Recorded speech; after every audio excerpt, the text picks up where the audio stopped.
You're listening to 5 Things with Lisa Birnbach. Hi, I'm Lisa Birnbach, and I'm a New Yorker. So when I read articles about the death of New York City, I take it very personally. Look, I was born in Manhattan. I was raised in Manhattan. I made a deliberate choice when I started a family to also raise my children in New York City. Why? Because of the vast textures and tastes and smells and humanity in New York. Not just the young people's concerts, those were great. Not just having the Metropolitan Museum, but all of it. And the people on the street and the homeless people contribute to a sense of gratitude and empathy and compassion for those who have less. It just seemed a rich life. And now people are saying New York is dead. It's done. You know what? That is unacceptable to me. What really hurt New York is when it became a city for rich people. Because when I was growing up, it was a middle-class city. Families could afford to live there. I never took a taxi with my parents where the cab driver didn't have pictures of his children taped to the dashboard and telling us proudly, my son is a doctor, my daughter's a lawyer, and I paid for their education myself. It was doable. You could leap ahead living in New York on a one salary family salary. You know, one dad could work, mom might not even work, and life was good. And then in the 90s, there were all these rich people who turned New York into their preserve, and they would buy up 4 apartments in an apartment building to make the largest apartment in the building so that they could be the feudal lords in the building. And they would use their connections to ensure that they only dealt with the top of the top. And that's when New York got sort of cleaned up. But in my mind, it's when it became less interesting, when it became homogenized, when you could go to SoulCycle in any neighborhood or go to Whole Foods in any neighborhood or Staples or Starbucks, and everything was the same. And you could do those same things in any city in America. Why bother doing them in New York? And trusted, beloved institutions, whether it's a coffee shop or a shoemaker or a little bodega, would have to close. Even Rizzoli Bookstore had to close because the building it was encased in had to be demolished for another. I feel like we could all say this phrase together, luxury condominium, as if there weren't enough luxury condominiums in the city. And by the way, those luxury condominiums are not for New Yorkers. They're for foreign investors or people who want to say, yes, I own a place in New York, or people whose kids went to NYU for half a semester, so they thought they should buy a $4 million apartment. It was gross, and it is gross, and that is what has changed New York. COVID is going to render New York a hibernation period. That's what will happen, but it will not die. It's over 200 years old. It's always been the center of action in this country. It's always been the most cosmopolitan. It's always had the most media, the most arts, the most music, the most excitement, the most humanity, and it will again. Now, there are a lot of people in New York who have left, who have escaped, who've said they will never come back. But I'm not one of those, and my guest this week is not one of those. It's my friend Kurt Andersen back for a second conversation.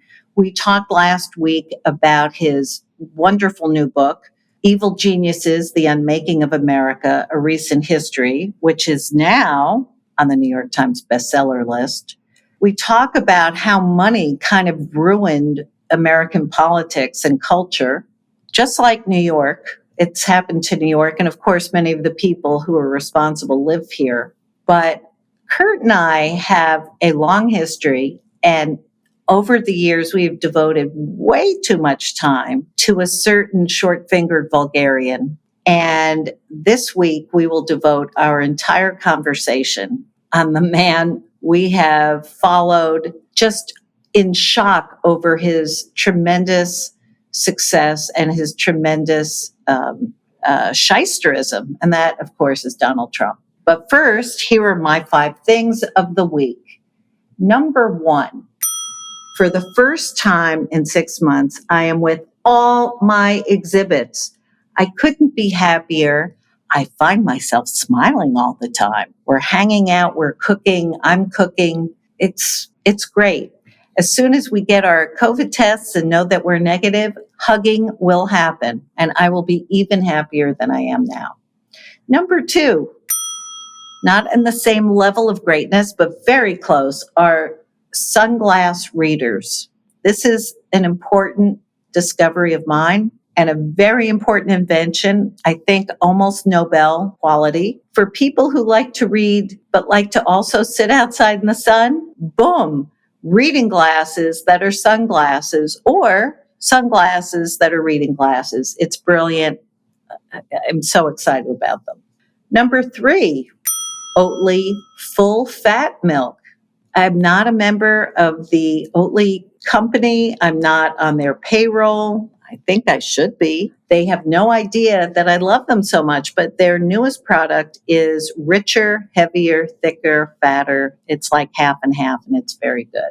Number 4, green plants. Any sign of life is very welcome now. Don't underestimate what a potted plant can do for you. And number 5, the truth. In the real world, truth is based on research, fact-finding, science. There are empirical ways to know if something is true or not. This week at the Republican National Convention, you will hear that the fear of COVID is overblown, and you will hear or will have heard that 180,000 Americans was a pretty adequate number of people to sacrifice for the pandemic. That is not true. That could never be true. Coming up, a true friend, Kurt Andersen.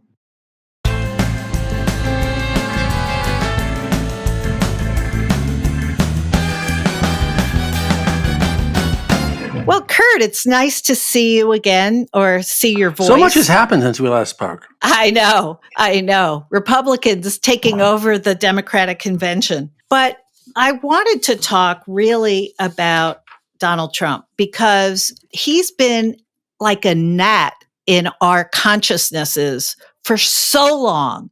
When you lived in New York in the 70s and 80s, you knew about Donald Trump. He was an annoying person who was looking for headlines and attentions. He was not even P.T. Barnum, No. right? Well, he was a very much a poor man's P.T. Barnum. I love when people say he's a poor man's idea of a rich man. In that case, a literally poor people's idea of a rich man. Absolutely. I didn't become even aware of him. I mean, he was, maybe you were aware of him earlier as an actual born and bred New Yorker than I was, but I didn't really become aware of him until the 80s.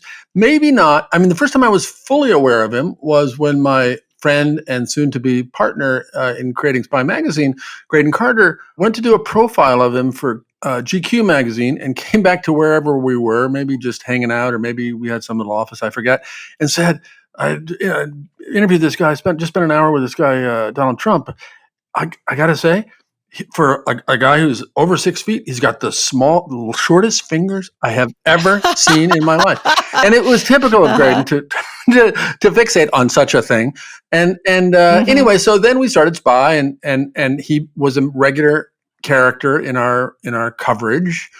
He was in our very first issue, which was called "Jerks: The 10 Most Annoying New Yorkers." was the cover story, and he was one of the 10. In which, amazingly, from 34 years later, he talks about how if he were president, he could end the missile problem with Russia, Soviet Union overnight. He'd learn everything he needed to know in an hour and go fix it. And that's what he was quoted as saying in his little entry as one of the 10 jerkiest people in New York. Yeah. So yes, he became a regular figure of both substantial journalistic coverage that we did, investigative journalism, and just monthly ridicule. A figure of derision, because he was not somebody we took seriously. He was just a bragger, and a bully, and in our snobby Manhattan-y way, we looked down upon him because he was this bridge and tunnel guy and all that as well.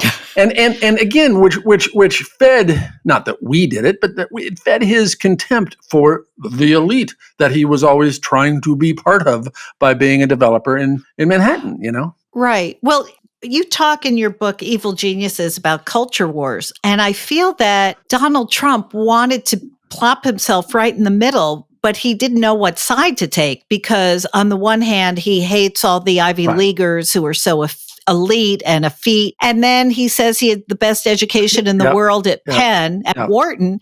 And of course, he transferred from Fordham, which he never mentions. After his friend took his SATs for him. After his friend Shapiro took his SATs for him.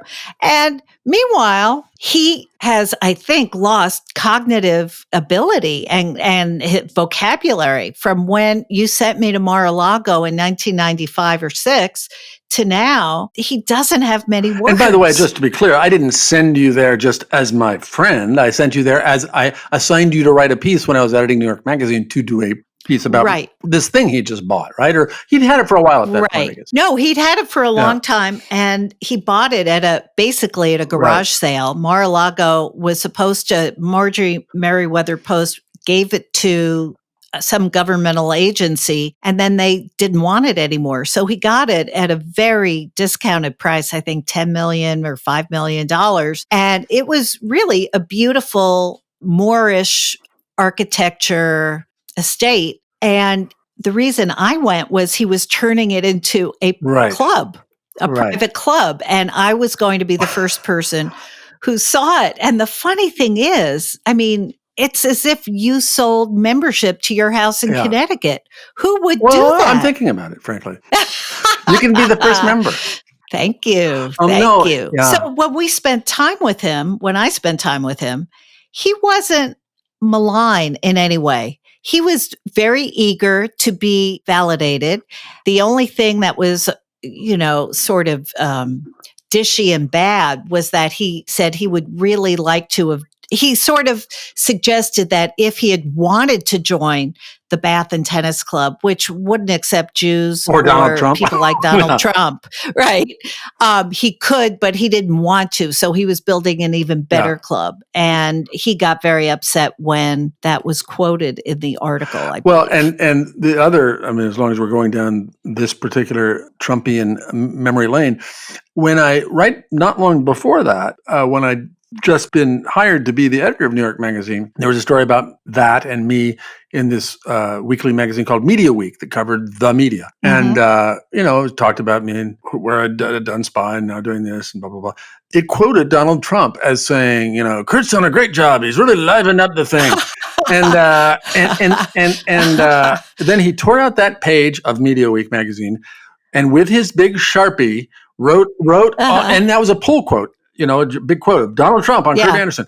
And with his Sharpie, he wrote, "So true," i.e. what he has just said in this and has been quoted saying in this magazine. So true, signed Donald Trump in that, heart attack signature of his. And I had forgotten all about that. Our basement flooded a few years ago. And we were cleaning it out, and in a file, I found this page, now a little bit soaked with sewage, but and appropriately so. But I recovered it, and I was so happy. It was hope you framed it, indeed, and it was his first year in office as president. It was like some providential thing. Anyway, I have that now. I have Donald Trump's assertion of his approval of me. With the Sharpie, with the whole thing. And of course, when I was fired a couple years later, he couldn't wait to go to the tabloids and say, I hated that guy. Glad to see the back of his head. He was terrible. He probably because you had insulted his club in my magazine. Well, I may have insulted it, but I only used his words.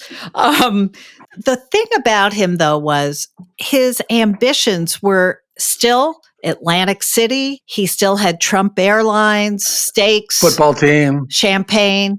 Yeah, football team, right. He didn't yet have a a university, I don't No. think. But so he was branching out. There was a Trump game, a board game. I think Milton Bradley did it. All of which failed. Let's stipulate. None of those things actually worked as business. None.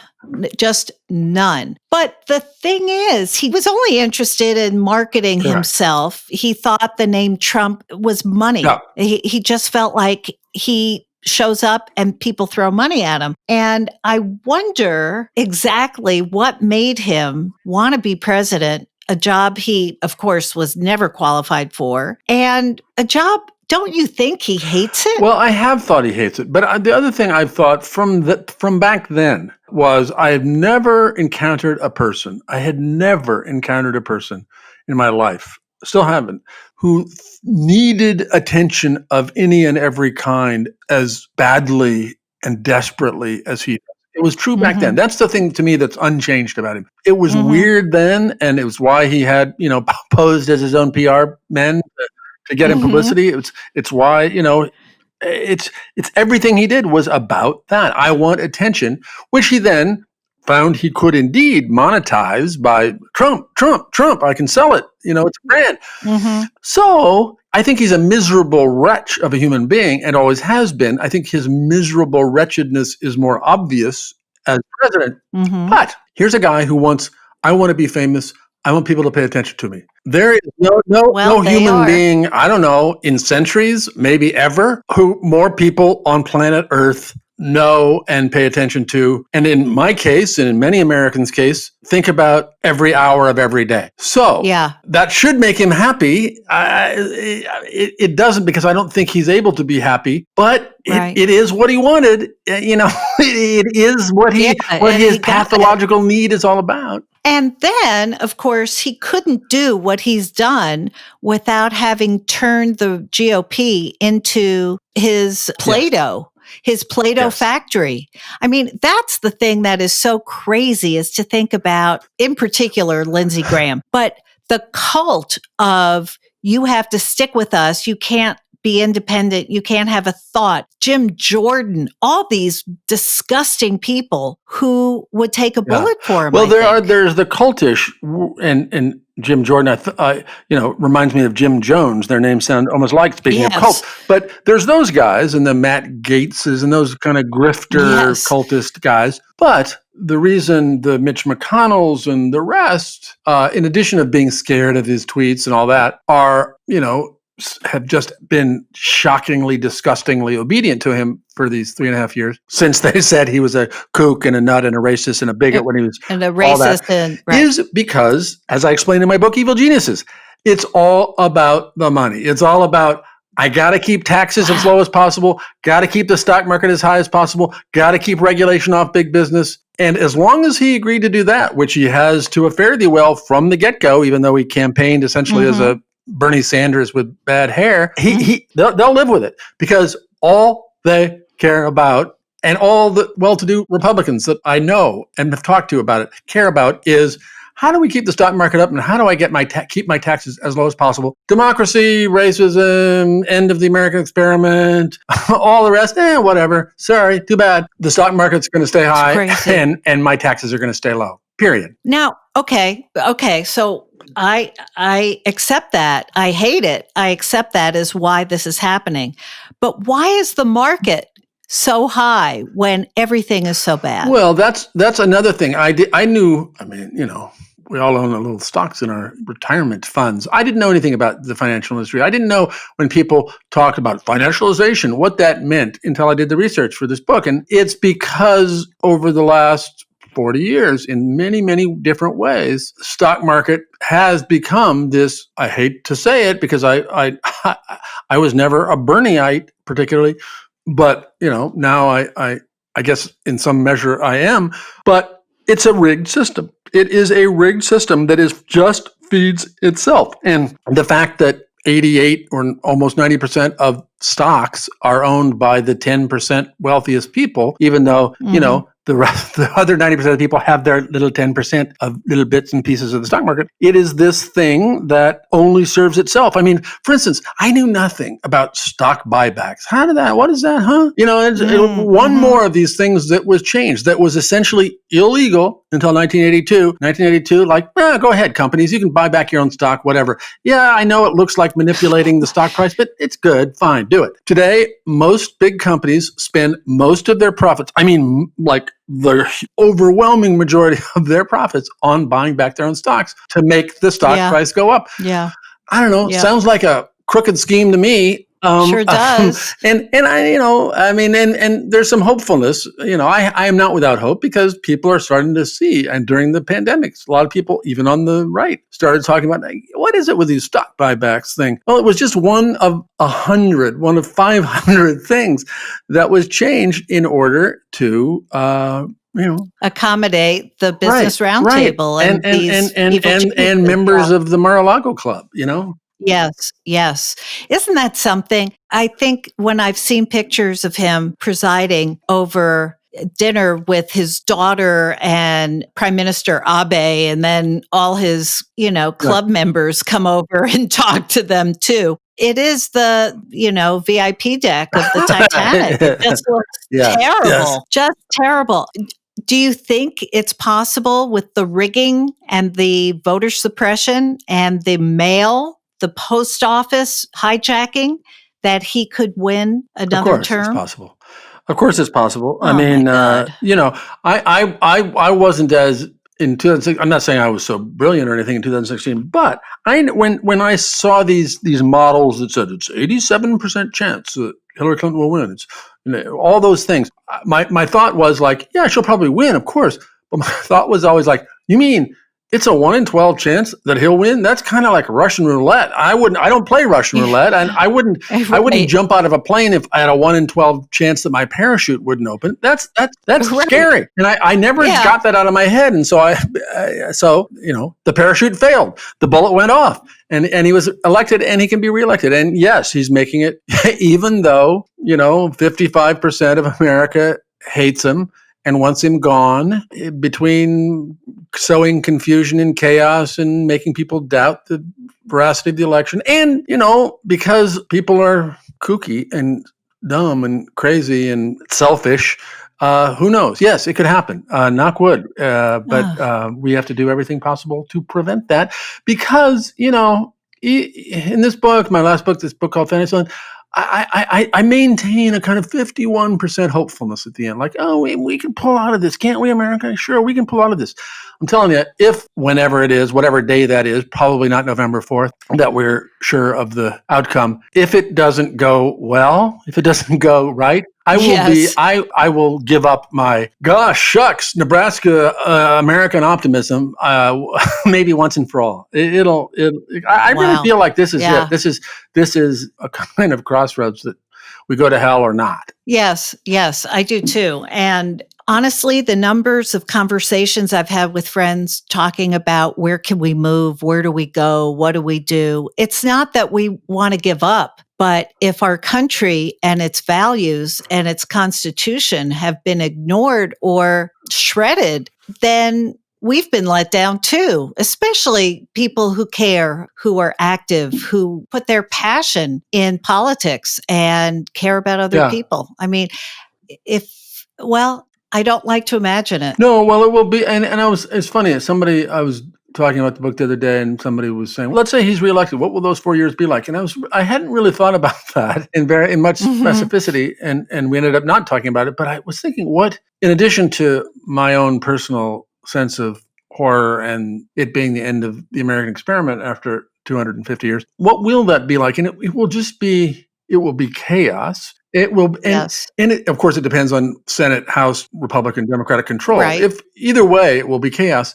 Because even if, let's say, and it's hard to imagine, but let's say the Republicans kept the Senate or even control the House, what are they going to do? I mean, they've gotten everything they want. Are they going to make abortion illegal nationally? Well, that would be a political disaster, among other. Oh, but I guess that's what they would want, because that seems to be the crux of what all these old white men want, is to ban abortion. Yeah, I mean, certainly, I don't know about the old white men for themselves, because, they've paid for many abortion themselves. But certainly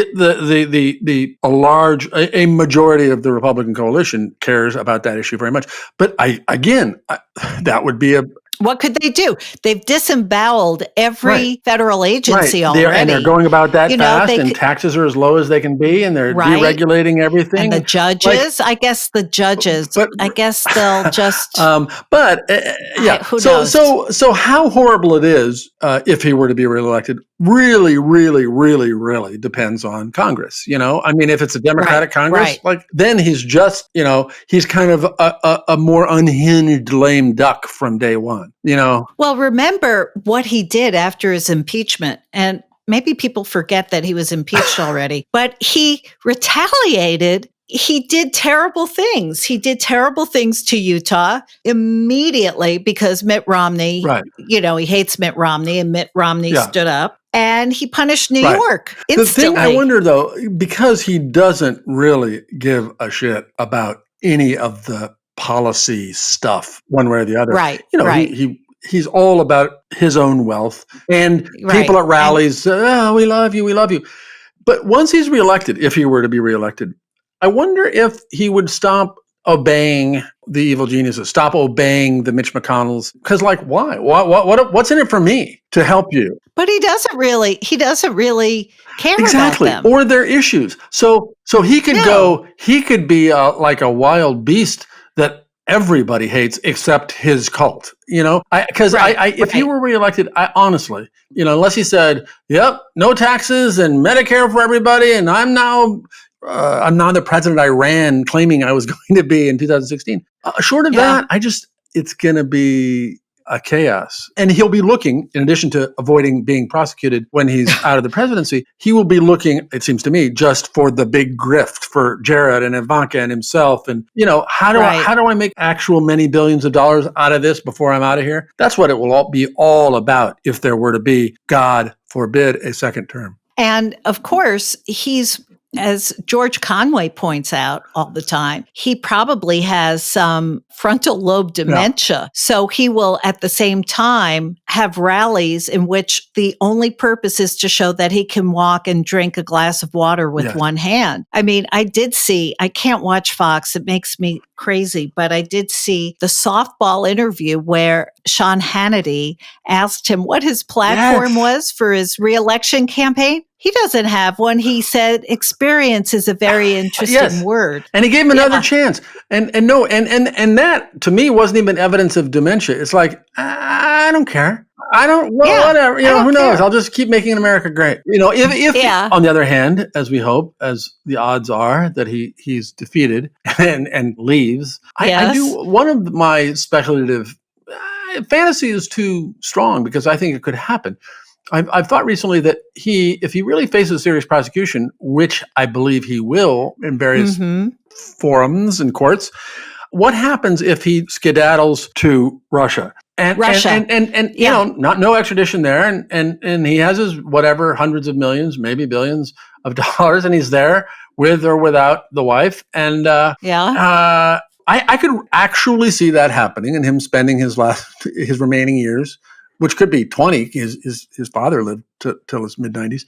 But my question is, will his cult, who among the people who love him today would still love him and say he was driven out, it was stolen election, these libtards, blah, blah, blah. I mean, some large fraction of them would still be on his side, which would be amazing, interesting, pathetic, disgusting, whatever. But that's one of my futures that I look forward to. Well, I think God forbid he wins. I don't think he will. But what I am fearing is literally a civil war. His people who are armed, after all, taken to the streets everywhere. Yeah. It could happen. Could happen. It could. I know. I mean, anything can happen. To look forward to. And you see anything. These thuggish customs border patrol guys who were in Portland, and these little Praetorian guards he has are certainly, among other things, I think by him are intended to make you and us and the world fear exactly that. We'll see. Let's hope it doesn't get to that. I mean, we can go all kinds of speculative ways, but I for instance, I have maybe I have some faith in the U.S. military. I do. That if it got to that true constitutional crisis, no, I'm not leaving. It was fake. I'm still president. That it would not stand. I am hopeful that that's true. Well, and Joe Biden says, I'm not worried. Yeah. The military are my friends. Yeah. No, So and then of course, 28% of Americans will say, yes, we had a coup. A coup took him out. And that would be horrible. And he would be the cause of that new significant fraction of Americans thinking that a military coup had taken out a legitimately elected president, and that would be terrible. Wow. But, Wow. Well, you know what? I mean, as I say every day, because I think about him, as you said, every hour, every day that I'm awake. And unfortunately, when I sleep, I think history will be, the history books will be written, and Bill Barr will be the center of some, and Trump will, it's unfathomable that he will be treated as anything but a tragic, cataclysmic, self-interested person who was not good for America. Although I do think, assuming we beat him, it's important to remember, for those of us who disapprove of him, that it's not just him. He was a horrible, freakish symptom of this whole set of things. So getting rid of him does not solve the problem. We need just as they had a denazification in Germany and a de-Baathification in Iraq, we'll need a de-Trumpification, truly, in the country of some sort. We'll need an ideological sage to be burned all around the country to really purge the self-interested out of power. Yeah. Well, and again, everybody wants what they want for themselves, but it's gotten so crazily out of balance and the kind of turning of just plain greed and selfishness into these kind of righteous, almost sacred impulses and pursuits is the hideous thing. I mean, we all like what we like, whether it's salted roasted pepitas, and they're expensive, or whatever. But it's this just me and my selfish greed, and I don't care about anybody else, and they're on their own. Screw you. It really that became the kind of American way, in a way it didn't used to be, and Donald Trump is the cartoon, avatar of it. Yeah. Well, if you wake up angry in your gold palace on your gold toilet, that's what happens.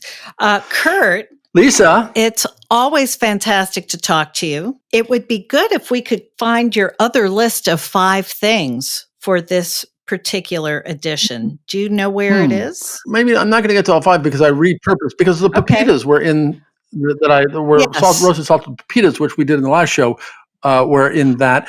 But one of them was, and it comes from having just put out this book during the pandemic, turned it in February, and here it is. And so amazing. Right? Isn't that well, amazing? It is amazing. Right. And I tell you, I was moved. I was really. You had the pandemic in your book. That too. But what I was moved by, one of my 5 things was professional competence and conscientiousness.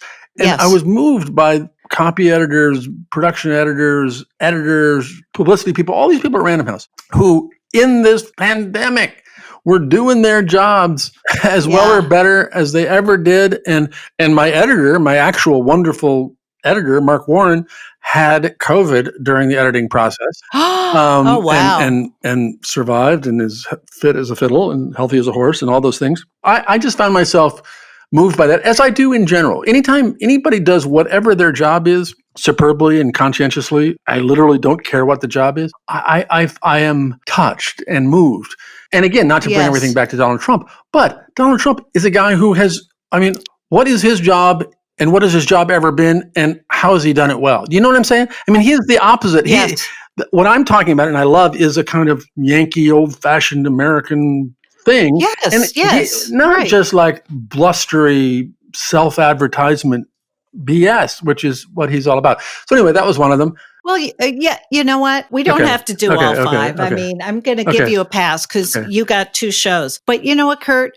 The all-American, can-do, optimist, do your job well is something that I miss, something that I also call it decency, because Donald Trump is the Kardashians. You are famous for being famous. Right. You have no skills to speak of. You have no goodness to spare. You're just about yourself. And it used to be, we used to live in a country where you became famous, I suppose, if you did something great.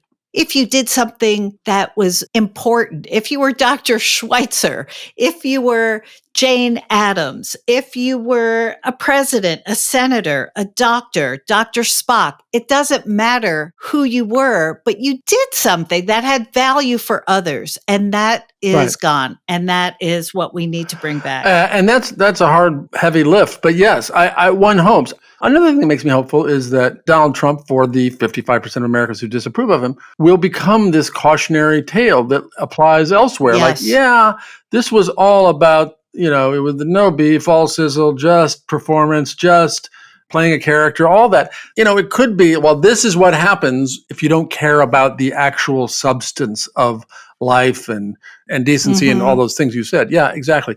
And similarly, I think maybe the pandemic, maybe the obvious badness of the way this party and this president handled it will make people think like, we really do need a government to do certain things like maintain public health. Right. Right. So maybe I, again, until I'm done, I do tend to maintain, I look a little bit on the bright side of life until they crucify me. Yeah. And it's all over. But no, we'll see. We'll see. I mean, I am hopeful, but my God, yes. When we started yakking together about Donald Trump nearly 40 years ago, I never thought we'd still be yakking about him. Yes, exactly. Kurt, thank you. Thank you. Thank you. Your book, Evil Geniuses, The Unmaking of America, will surprise you and delight you and certainly make you think. I'm just delighted by it. It's a major piece of work, Kurt. Thank you. Good on you. Yeah. Okay. This has been 5 Things That Make Life Better with Lisa Birnbach. My guest this week, again, has been Kurt Andersen. He's a best-selling author, co-founder of Spy Magazine, co-founder of Insiders, Inside.com. That's what I meant. Back during the .com bubble days. And he was my boss. Well, was I though? Was I really your boss? Well, I don't know about that. No. Well, you were the boss of me a little bit. But less than other people that worked there at the time. Yes. And I enjoyed every minute. If you enjoyed this podcast, please subscribe and rate and review us. It helps get new listeners. My blog is at lisabirnbach.com, where you will find links and photos to all the things in this program. You can follow Kurt Andersen on Instagram at Kurt B. Andersen, on Twitter at KB Andersen, and Facebook at Kurt Andersen Books. And also you can visit his website, kurtandersen.com. This podcast is produced in New York City by thefieldtv.com. My engineer is Kevin Watkins. My team is Espresso Rucci, Michael Port, Boko Half, Sam Haft. Until next week, wear a mask and act natural. Bye-bye. That was 5 Things with Lisa Birnbach. New episodes every Friday, if she remembers.